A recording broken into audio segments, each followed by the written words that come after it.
Madam এই নিন আপনার বিল। হ্যাঁ রিন। 1 মিনিট, বিলটা ও পে করবে। মা, এটা কি বলছো? আমরা রাহুলকে ইনভাইট করেছি, ও কেন বিল দেবে? কেন দেবে না? বিয়ে করার সিদ্ধান্ত যদি নিয়ে থাকতে পারে তাহলে ওর বিল পেমেন্ট করার ক্ষমতা আছে কিনা সেটা তো আমাকে দেখতে হবে। যে দায়িত্ব নিতে চায় তাকে খরচটাও নিতে শিখতে হয়। হ্যাঁ ঠিকই তো। শ্রেয়া, দাও বিলটা আমাকে দাও।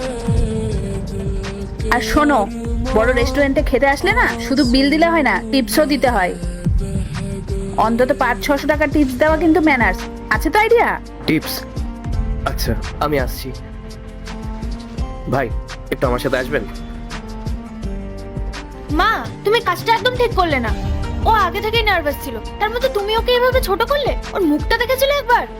আমি ছোট করিনি স্নেহা, তোকে বাস্তবটা দেখাচ্ছি। তুই যাকে তাকে ধরে আনবি আর আমি সেটা দেখবো না যে আমার মেয়ের যোগ্য কিনা? মা, আমি রাহুলকে চিনি। ও হয়তো খুব ধনী নয়, কিন্তু ওর মনটা খুব ভালো, আমাকে খুব ভালোবাসে। ভালোবাসা দিয়ে পেট ভরে না পাগলি। ওর ব্যাকগ্রাউন্ড কি, কতই বা ইনকাম করে? যার একটা বিল দিতে গিয়ে হাত কাঁপে সে তোকে সারা জীবন কি করে খাওয়াবে? রাজপ্রাসাদ না হোক, অন্তত মাথা গোঁজার ঠাঁই তো দিতে হবে। আমি জানি মা যে ওর ইনকাম কতটা, কিন্তু তাতে আমার কোনো সমস্যা নেই।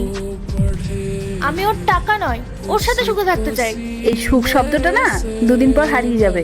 অভাব যখন দরজায় আসবে তখন ভালোবাসা না জানলা দিয়ে পালিয়ে যাবে। তুই সারা জীবন না আফসোস করবি। ও তোকে ডিজার্ভ করে না। আফসোস তো তুমিও করছো মা। বাবার তো সবই ছিল, টাকা, গাড়ি, বাড়ি, আভিজাত্য। তারপরেও তো তোমরা আলাদা হলে। কই, টাকা তো তোমাদের সম্পর্ক টিকিয়ে রাখতে পারেনি। তুই ভুল বুঝছিস। আমাদের বিচ্ছেদ হলেও না আজ আমাদের অভাব নেই। ভালো বাড়ি, দামি গাড়ি সবই আছে। শুধু তফাৎটা এখানেই, কেউ ফুটপাতে বসে কাঁদে আর কেউ রাজপ্রাসাদে। আমি চাই না তুই এভাবে অভাবে কষ্ট পাস। মানুষের সঙ্গটাই আসল মা, ছাদটা না। দেখ, অনেকক্ষণ হলো তো ও গেছে। আমার মনে হয় ওই বিলের অঙ্কটা দেখে না তোর প্রেমিক পালিয়ে গেছে।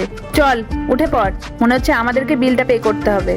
এরপর কি হলো সেটা দেখার আগে এই দুইটা ছবির মধ্যে যে কোনো একটা ছবিকে ভালোবাসলে ভিডিওতে লাইক করে চ্যানেলটি সাবস্ক্রাইব করে দাও। আর যদি না করো তাহলে আমি বুঝবো তোমরা ছবি দুটাকে ভালোবাসো না। আর কমেন্টে লিখে দাও আমিন। সরি সরি, আমার আসতে একটু দেরি হয়ে গেল।